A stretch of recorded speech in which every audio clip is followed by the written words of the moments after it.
catching fish.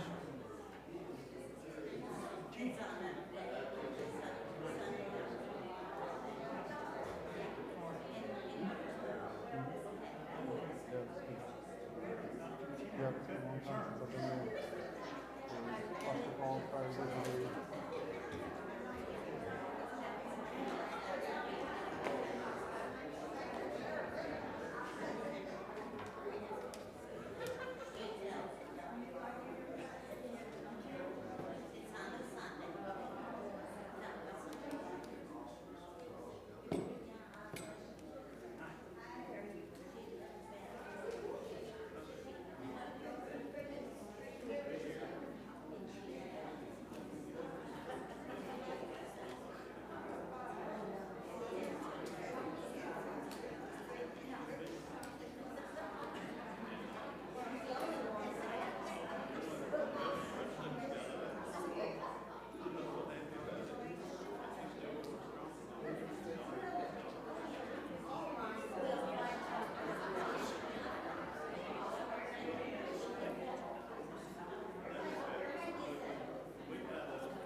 Good morning, everyone.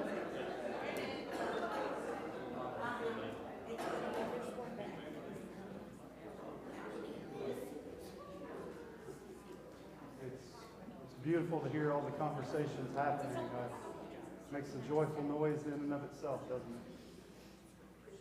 it? If you would, go ahead and turn your Bibles to the book of Judges. We're continuing in the book, and today we will look at the end of chapter 3, chapter 4, and chapter 5. As we consider Deborah and her song and her companions in the conflict. Once you get there, go ahead and pause, and we will go to our Father in prayer. All right, let's pray. Father, this book contains much that may be difficult for us, difficult for us to understand, difficult for us to understand, to hear, because it sure still. God, we know that there's a plan for this book, for our faith. There's a plan for your people through this book to point toward Jesus. And I pray today you help us to understand what it is you want for us to hear, that you help us to in and through this book as a part of your word, and not just for our knowledge, just so that we are more well versed in the tenets of this biblical book, but hear and tease out and understand the way it points us to you as individuals in the church here. God, please be with those who are unable to join us this morning, that you bless them and help them to be able to return to us soon. And we're just delighted to be able to study your word. And we ask this humbly in Jesus' name.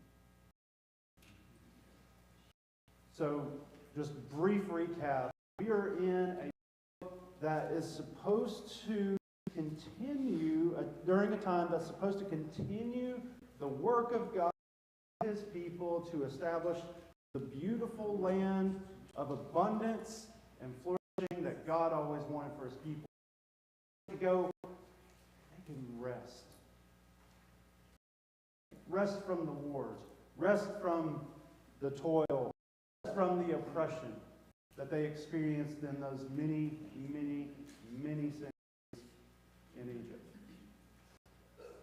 And while again, on a positive note, it seemed that they were fulfilling that quest.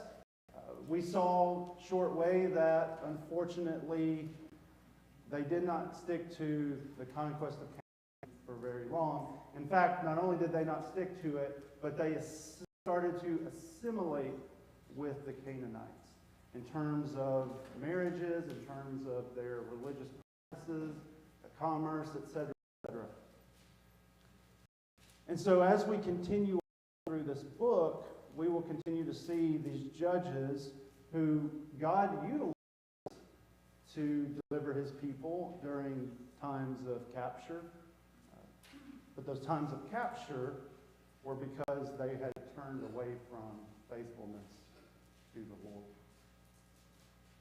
I want to look at an interesting note that we didn't talk much about 2 weeks ago, and part of the reason is we only hear about him in one verse. But look at the end of the book of Judges. So after Ehud came Shamgar, the son of Anath, who struck down 600 Philistines with an ox goad, and he also saved Israel. This is where we left off last time. And there are essentially 6 what we might call major judges, just because we know more about their stories. We have a little more textual notation about who they are, where they came from, what they did. And then we have 6 what we might consider minor judges, and Shamgar is one of those. We have one verse. And you may wonder why it is that God would include, just give a name. About Shamgar. Okay, Shamgar was a judge, we'll move on. But there's some interesting things to note in this one verse. Who does the text say that Shamgar is the son? Okay, who is that? Why? Oh, you know old Anath. Down the road, we talk all the time. Y'all don't know who Anath is? See one of the minor major warriors that are mentioned. So Anath was part of the fertility pantheon in ancient Canaan. Okay. Either Shamgar was once an adherent to that faith, maybe Shamgar still is an adherent to that faith. I don't quite know. And that's the important thing.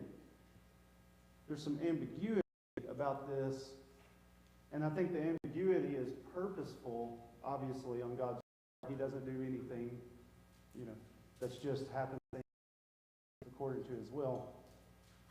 And certainly God utilized Shamgar, but we're not sure about his loyalties. Yes, Shamgar saved Israel. Yes, Shamgar was a part of it, but so were the Babylonians, who would come much later, or the Assyrians, who would come much later. And certainly they were given no pledge or worship to Yahweh. And so as we go and we look at these judges, we start to see. Because you recall, when they went in, they were supposed to kind of people from the land. Land that was rightfully theirs, land God had promised, land that they had come in and occupy and were defiling. And by all practical purposes, they should have had not a great to the book of Numbers, the very first chapter of the book of Numbers. That whole. There's something I want you to note here. The book of Numbers begins with the census, obviously. Numbers. So it takes the census of the warriors of God's people in their various tribes. And so we can begin to look through chapter 1, the numbered men of the tribe of Reuben, 46,500. Simeon, 59,500. Gad, 45,650. Judah, so on and so forth. This is not a small, insignificant number of people. Right? I mean, we're talking about way more people we have in our city. And just that are just the number of men who are able to go to war. So I don't know what your of the wilderness sojourn looks like, and this trying to enter in under Joshua's leadership more expansive than we can imagine it to be. I mean, these are stellar numbers. And if you get to verse 46, even all the numbers who were warriors, what does your translation say? What does your Bible say? 603,550 just soldiers going into some of these little tribes sometimes, or small cities, and some of them were more significant. This is not an insignificant number. It's not like we might think of maybe like a David and Goliath story. That's still 20 years old. Yeah, that's right. That's right. The up and coming that may be 18 or 12 or 15. That's right. That's right. I mean, you're talking about a vast number of people that are moving across this landscape. Yeah, that's right.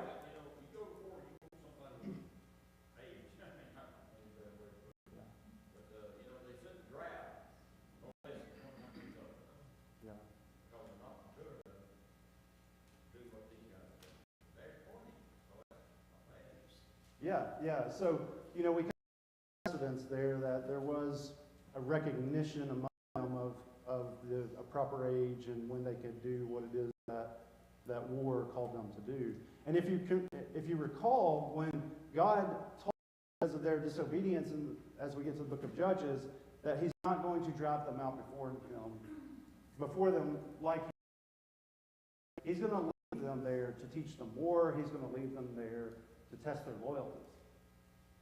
This isn't going to be just, okay, you have thousands of people walking through, and I'm going before you, and even the you're going to face, I'm going to you. Now it's with great difficulty. And so it's I just wanted to that because when we talk about, hey, they've been captured and they're being held in bondage X number of years, 14 years or however long it may be, this is a significant number of people, right? And so this just shows that of the discipline that God is taking them through because of their renewed defiance. So then we get to chapter 4, and there's one more interesting thing about Shamgar as we move. This isn't the first one who's going to deliver with a strange instrument, right? I mean, if I were going into war to deliver people, I don't think a cattle prod would be my first weapon of choice, okay? But I think part of that has to do with, there's a lot of different factors in that. Part of that has to do with God's leadership and seeing that this is only God can do this. We'll get to Gideon next week, and there's some interesting things about how Gideon, he didn't take that massive army. How many did Gideon take?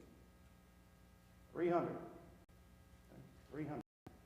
So God uses peculiar ways, and not just here, but all throughout the Bible. God uses peculiar ways to accord the deliverance of His people that point back to His glory. And that's important for us. Later on, we get to the book of Ezekiel and some of the other books in exile.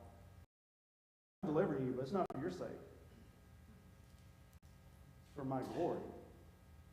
But you're a part of it. There's a covenant bond here. And so when your plight is negative, your plight is one of suffering, I'm a part of that too, because of that relationship. So we get to chapter 4.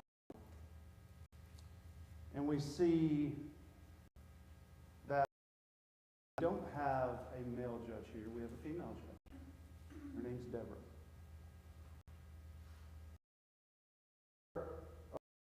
Series of events that take place not only with Deborah, but with a few others who help along the way.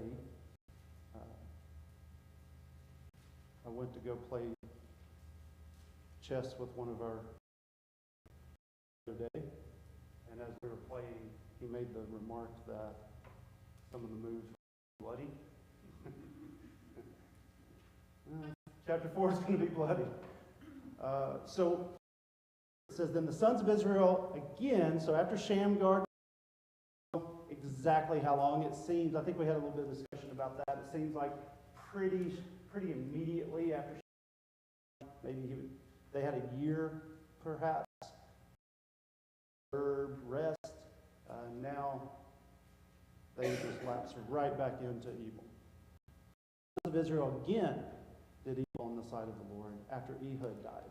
Who is Ehud? Ehud was the prior to Shamgar judge.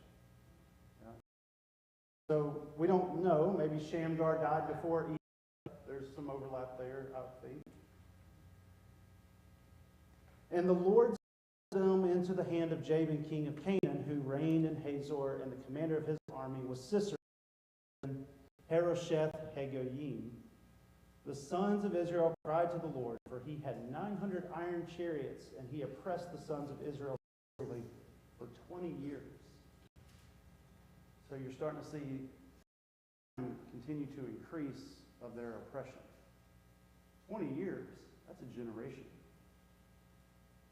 So now you have an entire generation who is being born, a new generation being born, who's one more step further removed from covenant community as God had to be in the land of Canaan. Yes, sir. Mm-hmm. How big an area does this cover? That is a great question. Let's see if we can figure that out. All right. So if you, as large as possible, if you look, there's kind of 2/3 of the way down on the left, there's Ephraim, and you see it's in purple there. Just below that, you see lands that were Benjamin. So this is the general region that we're talking about. I don't have a figure for the amount of acreage or miles or anything of that nature. So it's just a very general guide there, but you can kind of see the general area. But yeah, I mean, that note is important. Why does the biblical writer include that note? If I wrote to you and I said, you know, I was in another nation, let's say that I was in a and our army had, and I wrote to you and I said, they have a fleet of 10,000 brand new fighter jets. What would that tell you? And most of them are nuclear weapons. I mean, I said something like that. Overwhelming odds. The world's going to be no longer existing, right? If it were that the case, but yeah.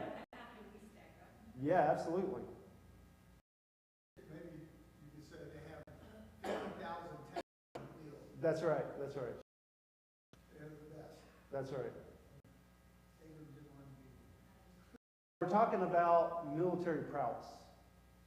Right? Well, when we have this note, we're saying, okay, not only have they been captured, you know, we've heard of these other kings, you know, before they were captured by the king who was indulgent, and with one sword to the belly they were delivered. Right? Kind of graphic, but nonetheless, that was all it took.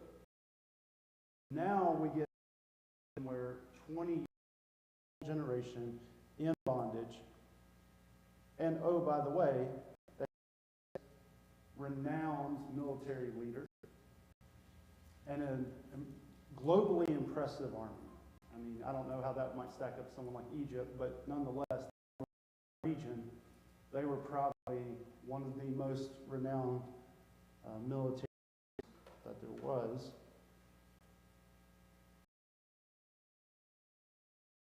that they endure oppression, but there's the note that it happens severely.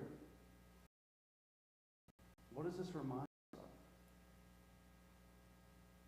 Reminds us of Egypt. All these notes are there to help us to re-envision. They're going right to Egypt. The very place that God delivered them from. The very place that God said, I'm bringing you out of Egypt and I'm giving you the promised land. And so God raises up Deborah. So we have some interesting notes here. She was a prophetess, Lapidot, and was judging Israel at that time. She used to sit under the palm tree of Deborah. So this harkens back to an earlier Deborah, I think all the way back in the pages of Jesus. Bethel in the hill country of Ephraim, and the sons of Israel came up to her for judgment. Okay. So, what is a prophet? Okay. And what does a prophet do? Or a prophetess? Either one. This type of prophet tells. They speak, thus saith the Lord. They speak the word. But often, in those days especially, prophesying held not only a telling of the word, but a foretelling of what to come. So, obviously here we have someone very different than Shamgar. So we're going to have a lot more detail. Shamgar, son of Anath, we're not sure about Shamgar's. Deborah, who was a prophetess, she was someone who listened to God and gave the word of the Lord to the people. Okay. Probably that sitting under the palm tree of Deborah was a place of, kind of be like saying she was sitting at the courthouse. Right? Something akin to that in our modern day life. So she sent and summoned Barak, the son of Abinoam, from to him, Behold, the Lord, the God of Israel, has commanded, Go and Mount Tabor, and take with you 10,000 men from the sons of Naphtali, from the sons of Zebulun. I will draw out to you Sisera, the commander of Jabin's army, with his chariots and with his many troops, and I will give him into your hand. Then Barak said to her, if you will go with me, then I will go. But if you will not go with me, I will not go. That I will surely go with you. Nevertheless, the honor shall not be your journey that you are about to take. For the Lord will sell Sisera into the hand. And Deborah arose and went with Barak to Kadesh. So here we see that prophesying happening. She says, okay, I'm calling in this military leader. Right? Deborah herself, many of these judges were kind of like tribal military leaders. That's what they were. Deborah is different. She is the outlier. Okay? One, she's a woman and all the rest of them are men. Two, she has a special role within God's activity among the people in telling them his word. And so she calls a military leader to join her, and he recognizes, look, if you don't go with me, I'm doing this, because God's with you. Yes, sir. As I read this, I took in verse 6. Mary had already been instructed. She calls him back and says, hath not the Lord told you? Yeah. He's already been told by her. This already should have been done. And I think it shows the lack of faith. Who did that by saying, yeah, you told me, he said for me to go. Yeah. But I'm not going unless you go. Right. You know? That's strange to me because if God is working through prophet problems, the word's the word. Sure. And you're not. Right. So the result of staying bondage could have been little.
guys have been in conflict or in the military know much better about this than me. Wars are seldomly symmetrical. They don't have often. They're not according to plan. All the actors that we think are involved may have other actors that are happening behind them that at a later point. And we don't know here. I appreciate you sharing that. Here, all of the variables that were going into his hesitation. I appreciate you pointing that out. But I think this begins to set a precedence for others. Even though Barak was not a judge, it sets a precedence that we will see moving forward next with Gideon and all the way to Samson, the last judge, of this sort of doubt, this sort of hesitation, of this. And so it's strange here, and especially strange to us because we expect, like, when God calls, we should rise, we should go out and do, but we also recognize in our own lives the ways that we to do that, right? Hear and know His word every day, and we still sometimes. Yeah.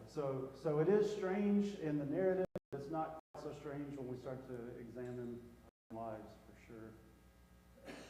So here she calls him, and it's in the way she words this about Sisera. Again, Sisera, this renowned military leader, this Wallace of the day, right? I mean, you've got the revolutionaries going out against the Great Britain Army. Okay, we'll just give that image, right? And Cornwallis, and so Barak may be wondering if he's going to get glory from this. I don't know. It certainly says in verse 9, "I will go with you, but the honor is not going to be yours." Like, you are not going to have the honor of taking the life of Sisera for someone else. So he begins to call all the men together. He begins to assimilate this army. And so Sisera, again, responds, calls together all his chariots. Again, we have a note, verse 13. All the people who were with him from Harosheth Haggayim to the river Kishon. All right. So again, we have the land operating here as a part of giving up those of its people to the cause. So Deborah in verse 14 calls Barak to rise. And it says, "Sisera is going to be given into your hands. Behold, who has gone out before you? The Lord." Why is this significant? Why is this significant? We just talked about how God told them these battles are going to be hard for you. They're going to be harder because I'm not going before you. So why is this significant here? Showing that God is the deliverer. Barak or not, Deborah, it's God that's the deliverer. That's right. And here you have a faithful judge. I mean, you have a judge who is faithful to the Lord. Deborah is faithful to the Lord. Deborah listens to God. Deborah does what God is calling them to do. And what does God do? God goes. That's all God wants. People. He wants obedience is the way to show up. And Jesus says this in the book of John. Who love me because of my commandments. So you do have to be careful, and I do want to make this note before we move forward. It can be very easy sometimes, though, when we think about that. Okay, I do what God calls me to do. He's going to do X, Y. And we can have this very much a transactional theology. What I mean by that is like, you scratch my back, I scratch yours kind of thing. Okay, God, I did my part. Now you do your part. I was faithful, and you're going to make everything good for me. I was faithful. You're going to make all the situations that I'm asking you about better. And a situation doesn't get better. In fact, it gets worse. Some other dramatic. And we start to kind of question whether God's presence, God's loyalty, God's love for us, our faithfulness, we start to kind of question all those things. And that can be really, really devastating. That can be detrimental to our faith. And so I'm certainly not implying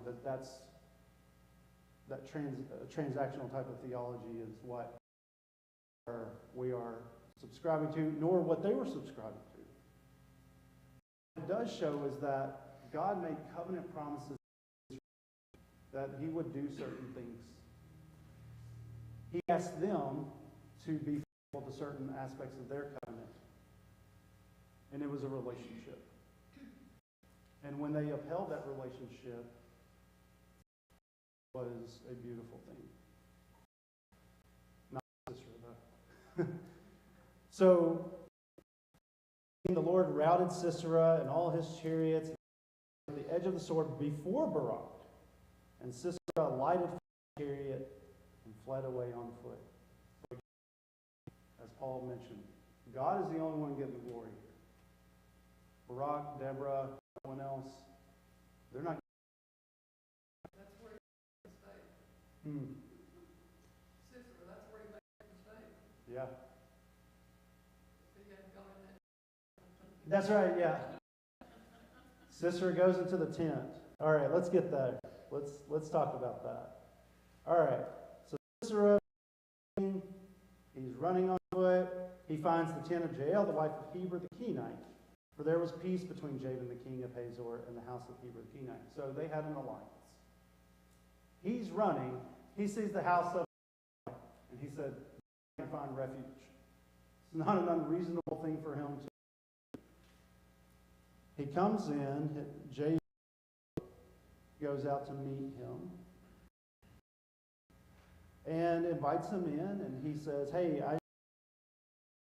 she gave him milk, and she covered him up in a blanket. All's well. Okay. So he said to her, stand in the doorway of the tent, and it shall be if anyone inquires of you and says, is there anyone here, that you shall say no. All right. We got it. She helped him. She's supposed to go stand watch. So she goes and stands watch. No, that's not what she does. This is the next logical thing that you do when someone asks you to do something. You go find a tent peg and a hammer. And she went secretly to him, and while he was sweetly dreaming, she drove him to his temple. It's bloody. And then, we didn't know this at the end of verse 21, so he died. Yeah. She staked him to the ground. There's a tent peg, and that's what it was used for. So, we don't know from the outset what. We're not told she had, sometimes in the scripture it'll tell us they had some hostility, there was animosity, something was going on. We're not told in so many terms. The text does tell us, we back up. Deborah prophesied this. She said, I will surely go with you, verse 9, to Barak. Nevertheless, the honor shall not be yours on the journey that you are about to take, for the Lord will sell Sisera into the hand.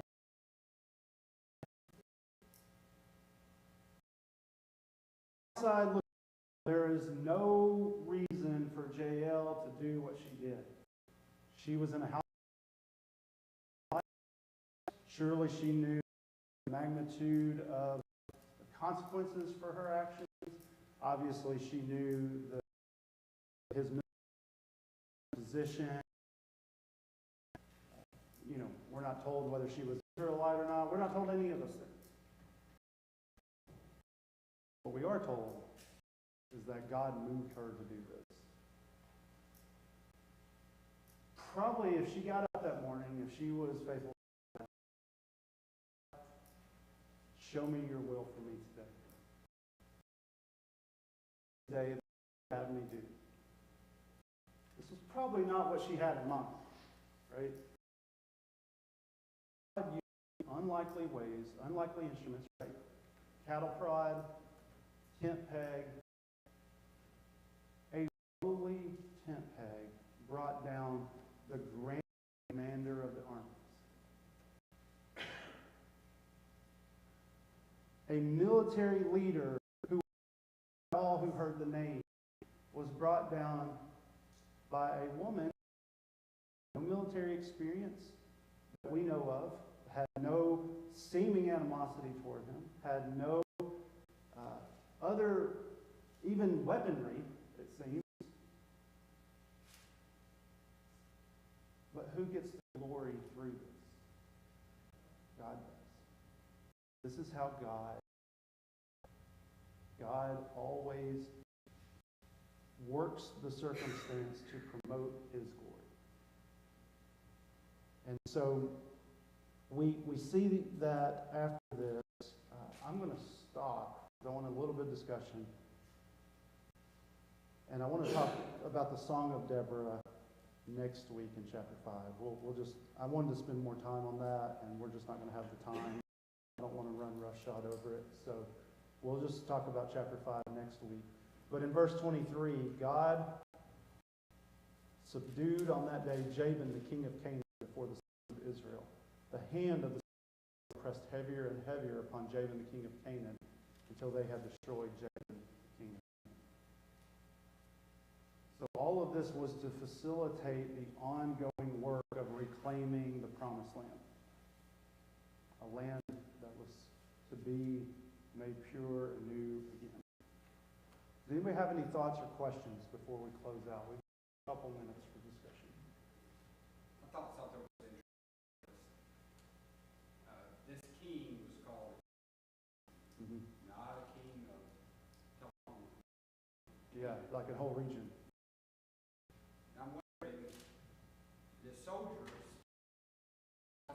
they came from, Deborah is down in Ephraim, talks about Bethel, so around Jerusalem, that area, right around there is where it's taking place. The thousands of soldiers came from Nephi and Zebulun, way up north. Right. Well, this king they're talking about, they're going to fight against, I wonder where that, he came just north of the Sea of Galilee. All of the chariots all went down south. All the soldiers of Canaan that fought were not down on Ephraim and Dan and Right. They were from all the way up where the king and all the chariots had just left. Right. So it's like, you don't have anything to fear up here. The battle is going to take place down south. Yeah, that's right. So the soldiers come from down south defending their own home. The tribes up north where this king reigned. I find it interesting that this king they're fighting, he wasn't a local guy. He was from Galilee. Came all the way down where Deborah is. And the soldiers that were fighting against him, they also came. I just found it interesting. Took this not from their home, they all went down south. It seemed kind of odd. Yeah, and there we could talk more about that next time, but I think,